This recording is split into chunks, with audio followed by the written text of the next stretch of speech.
আমি 52-র বাঙালি, বাঙালি 71-এ। আমি দেখেছি স্বাধীনতা 2024-এ।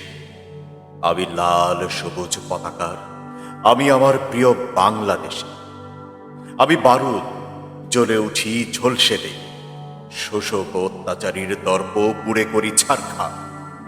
আধুনিক সভ্যতায় এই বাংলায় দেখেছি আমি গণতন্ত্রের নামে বর্বর গণহত্যা।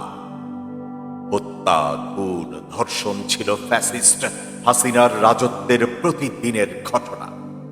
একটানা দীর্ঘ 16 বছরের শোষণ আর ভারতীয় আগ্রাসন, ভয়ে অস্থির থাকত এদেশের জনগণ।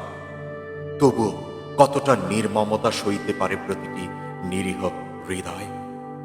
তাই মজলুম জনতা সর্পের মতো ফুঁসে ওঠে, সিংহের গর্জনে নেমে আসে রাজপথে। স্লোগানে স্লোগানে প্রকম্পিত হয় বাংলাদেশ। এক দফা এক দাবি, হাসিনা তুই কবে যাবি।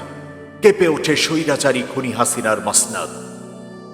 5 আগস্ট 2024 খ্রিস্টাব্দ। বাংলাদেশের ইতিহাসে এলো অনন্য একটি দিন। জুলাই বিপ্লবের ছোঁয়াচে হাওয়া প্রতিটি ঘরে ঘরে। বিপ্লবী দুর্গ যেন বাংলাদেশের প্রতিটি পরিবার, পাড়া মহল্লা, শান্ত গ্রাম, ব্যস্ত শহর নগর। স্বৈরাচারের বিরুদ্ধে জেগে ওঠে দেশের প্রতিটি মুক্তিকামী জনগণ। নাহিদ, সার্জিস, আসিফদের পক্ষ থেকে দেওয়া হয় লং মার্চ, গণভবন ঘেরাও কর্মসূচি। বৈষম্য বিরোধী ছাত্র আন্দোলনের ঝোড়ো হাওয়ায় দুলছে পুরো বাংলাদেশ।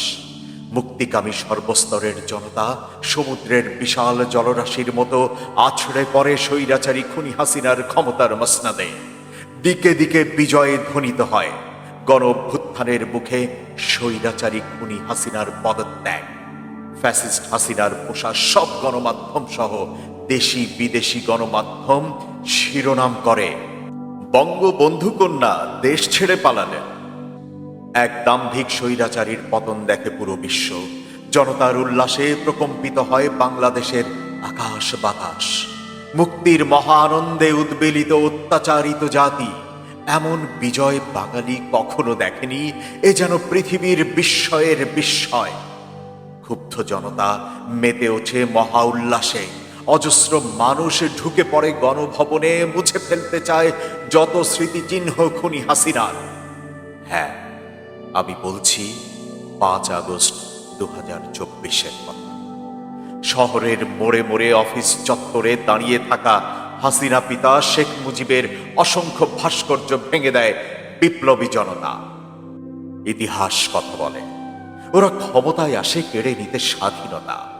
চেতনার নামে করে লুটপাট, দমন করে আছে যত ভিন্ন মত। ওরা চলে বাকশালী কৌশলে, সবই আছে ওদের ছকে বাঁধা নিয়মে।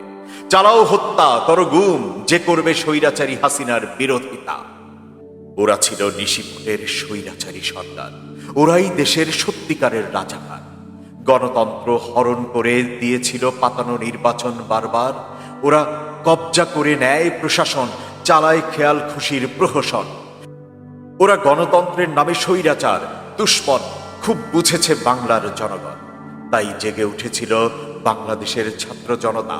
স্বৈরাচারী খুনি হাসিনার হাত থেকে ফিরিয়ে আনতে হবে আমার দেশের স্বাধীনতা। স্বাধীনতা, আহারে আমার প্রিয় স্বাধীনতা। বোঝেনি বাঙালি মুজিব কন্যার ছলাকলা।